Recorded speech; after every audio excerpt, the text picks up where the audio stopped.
Hello, ladies and gentlemen. If you don't know who I am, my name is Shook. I make videos for NBA, I make videos for NFL. All these videos get posted on this subreddit, DF Sports. You can find my posts. My username is Shook right here. Um, I make updates with all of the news that comes out, as you can see here. I was absolutely lightning quick with the Draymond news and trying to get Kuminga in your lineup, stuff like that. People Talk Strategy here, really good place to be. You can ask me questions, I'll always respond to you as well. And then if Discord is something you're interested in, where I post, core plays, I make updates with all of the news. As you can see here, um, so like I made updates. I post night cores. Um, so yeah, if that's something you're interested in, I'll have a link to that down below. And if you ever need to get a hold of me, you can get a hold of me on Reddit Messenger, or you can get a hold of me on Twitter at Tori Langley 1992. So I'm just done tilting, guys. I'm just not gonna tilt anymore on this YouTube channel. It's just I don't think I can do it anymore. First off, it's very, very draining, even though it's like fun tilt and um like joking around, but like I feel like sometimes like I don't know how to explain it. Like, do I want to listen to that? I don't know. I'm not entirely sure. So I'm just done tilting. So from now on, this is a no tilt channel. Done with the tilting. I feel like it's just I don't know. It's hard to explain. Um, Personally, if I was watching this, I don't know if I want to hear that. So let's go over my lineup from tonight. My lineup, as you can see, had Donovan Mitchell, and I was 2 points from the cash line. The cash line was 305.75. I was at 302, so I can't do math. So 3 points, I was from the cash line. Should have been a great night for me. Just really, really unfortunate with Mitchell getting ejected. Somehow Dylan Brooks always decides to screw me when I don't even play him.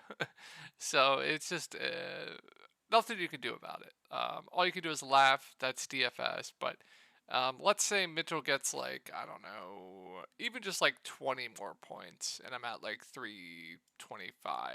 It's a really good night. Just nothing you can do about it. Put your money into the fire, and there's always a slate the next day. So as you can see, the core that I have for today was Emmanuel Quickly. He was fine. Santi Aldama, he absolutely smashed as a core play. Nikola Jokic smashed as a core play. Bruce Brown smashed as a core play. And then Jonathan Kuminga was also a core play. So I had a core of 5 today. Once again, Quickly Aldama, Jokic, Bruce Brown, Jonathan Kuminga. All of them absolutely smashed outside of Quickly. So still had some good nights in Discord. Could have been a great night for me if Mitchell didn't get ejected. But yeah, hope you guys had a good night tonight. And if I ever start tilting anymore, just slap me in the face, because no more of that. No more. This is just a DFS channel from here on out. There's no more tilting. So let's go over the slate. Let me take a sip of that OJ real quick.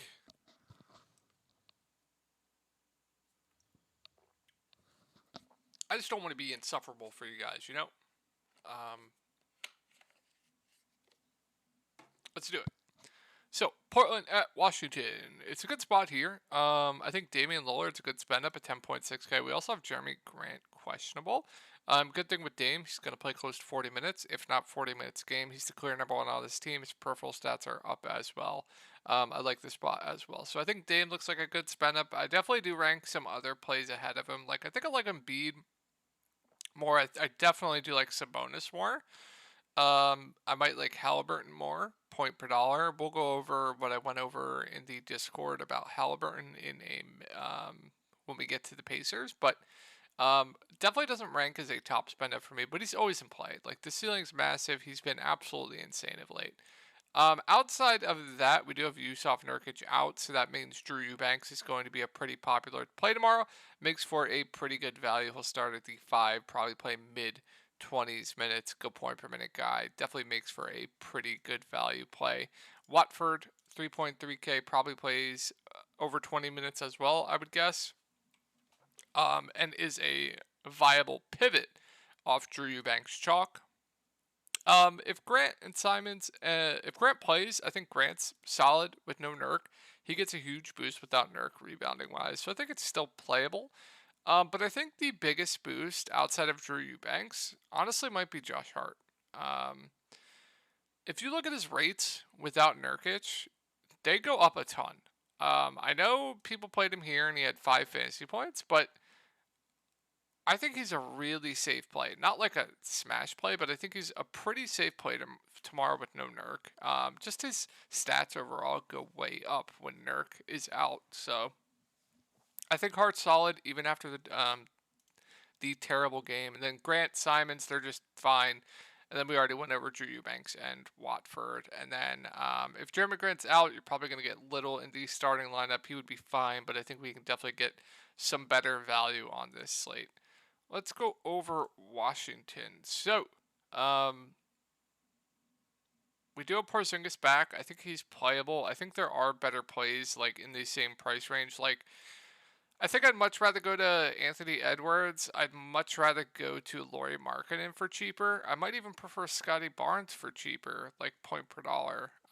So with everyone healthy on Washington, they're really just not a fun team for me. Like they're all just tournament only plays. Porzingis GPP only, definitely gets hurt when the team is healthy. Kyle Kuzma for me at 8.7K is definitely overpriced with Porzingis back. Bradley Beal at 7.4K probably only plays around 30 minutes. Did finally have a good game though last game. Always has a ceiling if he can hit his shots, but more of just a dart for me. Denny with Porzingis back probably loses minutes. Still a fine play, but not someone I'm going to go out of my way to play. Monte, no. Daniel Gafford loses usage, loses some minutes with Porzingis back. So I think he's just a GPP dart only for me. I think he'll probably play 25 or so minutes.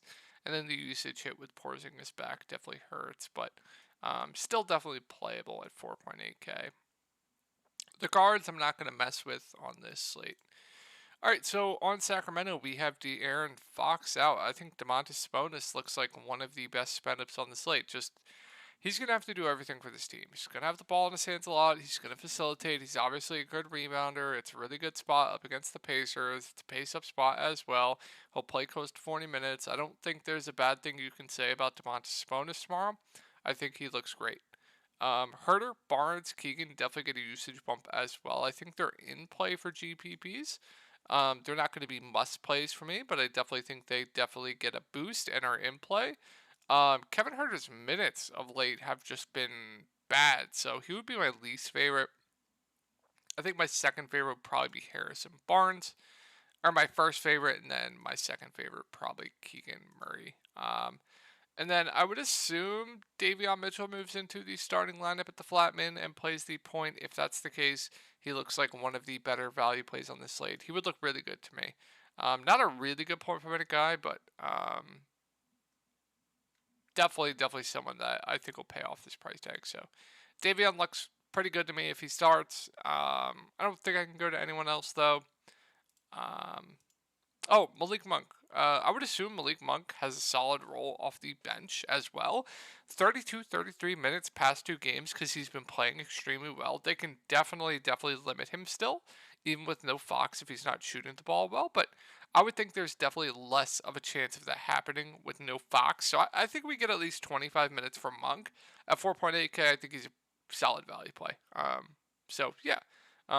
Definitely some things to like on Sacramento. All right, let's go over the Pacers. And I told everyone in Discord tonight, where was it? Where was it? I told everyone I was playing Halliburton today.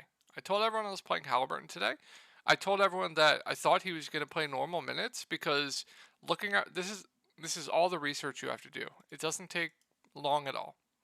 First off, his knee was fine. Wasn't having any issues with it. He's been a full participant in practice. He's publicly spoken that his conditioning is good, his knee isn't bothering him, and the only thing that is holding him back is his brace on his non-shooting arm. Looks to me like he was going to play full minutes. That was the case. A lot of people played him in Discord, and he absolutely smashed at 0.9% ownership. So it is a back-to-back. Definitely be a little bit careful here, but if he plays and we get full run again from him, I definitely do like me some like Sabonis Hallie pairings. So I do like Halliburton quite a bit. Turner gets bonus. I think is a solid play as well. As long as this game stays close, we'll play pretty big minutes. Good point per minute guy. Definitely do like Turner. Everyone else is kind of out of play for me. The Neesmith tonight was just absolutely insane. He was way overowned in my opinion. Halliburton back. He has a career game. It just didn't make sense to me. He's playable, but I don't think we'll have to go there on this slate. And then I'm not into Heald, not into Mathurin. Yeah, so let's move on to Charlotte. It's a really good spot here. I think LaMelo looks like a good spin up. We have a lot of spin ups in really good spots. So you're going to have to pick and choose here, but good point per minute guy, triple double upside. He's also playing massive minutes. So, like LaMelo, I think he looks like one of the better spin up options. I think Terry Rozier is appropriately priced. The bigs seem priced appropriately. Gordon Hayward, I want to see how many minutes he finished with tonight. Okay, 25 for Gordon Hayward. That game blowout. Check the Bulls minutes. Seems like starters played full run. Okay, so hard to go to him if he's only going to play around 25 minutes, but he's definitely in play. Kind of like a Chris Middleton tonight, but he's way worse of a point per minute guy than Chris Middleton. McDaniels, no. Mark Williams, no. I don't think we need to go there. So that'll wrap it up for Charlotte. Just probably LaMelo for me at the top. And I think PJ and Plumlee are just like okay. Detroit, there's not much. Like, it's a good spot. But Jalen Duren, Stu, they're kind of splitting the center minutes. Jaden Ivey coming off the bench, not playing enough for me to go to him. Sadiq Bey, honestly, might be my second favorite option on this team. He's playing over 30 minutes a game, has been playing extremely, extremely well. Really good spot up against Charlotte. So I think Bey's pretty sneaky for GPPs tomorrow. And as long as Alec Burks continues to start at 5.1K, I think he is a solid option. I don't think I'll be going to anyone else, though. Let's move on to Phoenix. So, really bad spot here, but I still like Chris Paul for GPPs. Definitely discount this game. There is some blowout risk, though. The Phoenix Suns are just really, really, really bad without Devin Booker. So, definitely some risk, but the offense is going to run through him. It's going to run through DeAndre Ayton. I think Fred VanVleet is definitely a better play at the same price, but Chris Paul can definitely be an interesting pivot at basically no ownership. So I think he's still solid for GPPs. Ayton, I think, is okay. I don't like the matchup. Bridges seems super safe at 7.1K. Don't love it, don't hate it. I don't think I'll go to anyone else on Phoenix, though. Let's move on to Boston. So, tough spot here. Tatum, Brown, they seem still appropriately priced to me, maybe a little bit too pricey. So I'm probably not going to go to either of them. Brogdon at 6'4 seems overpriced, but does have a ceiling. White, no. Robert Williams has been playing over 30 minutes the past few games. This game was a blowout, and I believe he got into early foul trouble. Good point per minute guy. I have no issue if you want to go there, but I don't like the matchup up against Ayton. And that'll wrap it up for Boston. Let's move over to Orlando. So, if you watched my video last game, I mentioned how the rotation for these guys got way, way up. And they did it again last game. So, if they're going to run the same rotation, where they're going to play these guys close to 40 minutes, I think there is some pricing issues here. Like, if we're in a pace up spot as well, if we're going to continue to get close to 40 minutes from Banchero at 6.8K, he's just too cheap. I think he's a pretty solid play if they do that rotation again. Franz at 6K, if he's going to continue to play 35 plus minutes, I think he's a very, very safe play. Wendell Carter Jr., especially if Rudy Gobert is out, I think looks really good to me at sub 6K price tag playing over 30 minutes. I'll probably buy in and he'll probably play less than that. Fultz is fine. Cole Anthony's minutes are on a downtick. They're giving Jalen Suggs more minutes. Good point per minute guy. Definitely have some interest in Jalen Suggs at 3.6K. If I knew Jalen Suggs was going to play over 25 minutes tomorrow, I would like him a lot. But those minutes are definitely not secure. Gary Harris, no. And that'll do it from Orlando. I like the main guys. Banchero, Franz, Wendell Jr. if they're going to run that same rotation. Good spot here. I have no issue if you want to go to Ant. No issue if you want to go to D'Lo. They're just playing massive minutes for these guys. These two are going to run the show offensively. Anthony Edwards has just been on a tear of late. Guy that can stuff the stat sheet as well, getting defensive stats like a madman. So Ant looks good to me. D'Lo looks good to me as well. Rudy Gobert, if he plays, I don't like the matchup, so I'll probably pass on him. But he is definitely too cheap if he plays. If he's out, Naz Reid is the best play on the slate. It's not even close. He would be an absolute smash play. Kyle Anderson, I would probably only consider if Rudy Gobert is out, but is playable regardless. Definitely gets more of a boost with Gobert off the floor. And then I'm not... If Gobert is out, you can consider Taurean Prince, who probably plays around 20 minutes at the Flatman. I definitely think you could do worse for value if Rudy Gobert is out. That'll do it for Minnesota. Let's move on to Toronto, and I like quite a bit from this team. So it's a pace-up spot up against Houston. I know Siakam's been really, really bad of late, but the minutes, they're basically doing like a Knicks rotation. 40 minutes for Siakam, over 40 minutes for Fred, 40 minutes for Scotty. I like the Toronto main guys quite a bit. I think Siakam makes for a very good GPP play, especially in this matchup. Nobody's going to play him with how bad he's been, but I feel like this is a spot at a discounted price tag where he could absolutely go for 60 plus. So I really like Siakam for GPPs, and I absolutely love Fred VanVleet tomorrow. I've been high on Fred VanVleet every single slate, and he smashed every single slate. His peripheral stats are up, his rebounding's up. I'm not scared of Houston defensively. It's a pace-up spot.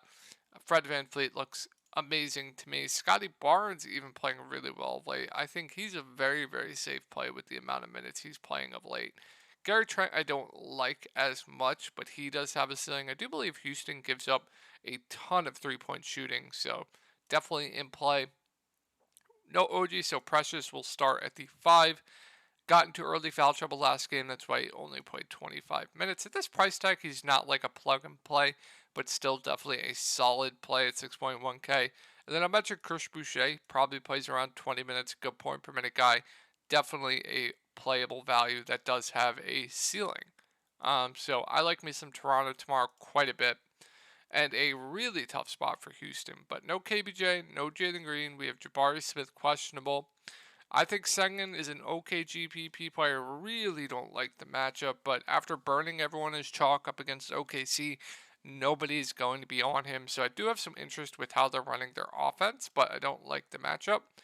Tari Eason's out of play if Jabari Smith is in. If Jabari Smith is out, then Tari Eason at 5.8K would be a really good play.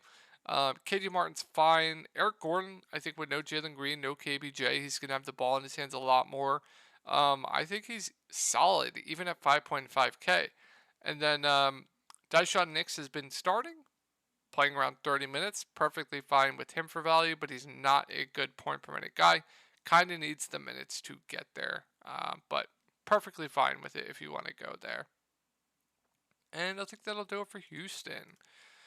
Last two set of games here, guys. Philly at the San Antonio Spurs. I mean, if this game stays close, Joel Embiid's going to absolutely feast. So, love Embiid for GPPs. Harden's fine. Does have a ceiling, and I'm not going to play anyone else. If Embiid's out, though, Harden looks like one of the best plays on the slate. Harris, Maxey look like solid plays. Montrezl Harrell would be a good value. So I do expect Embiid to play though. Spurs at Philly, it's a really tough spot. So Keldon, um, no Trey Jones here. Trey Jones doubtful, so he'll have to lead the way offensively. I mean, if the Spurs keep this game close, it's got to be a big game from Keldon, right? It has to be. It has to be. Um, he's okay.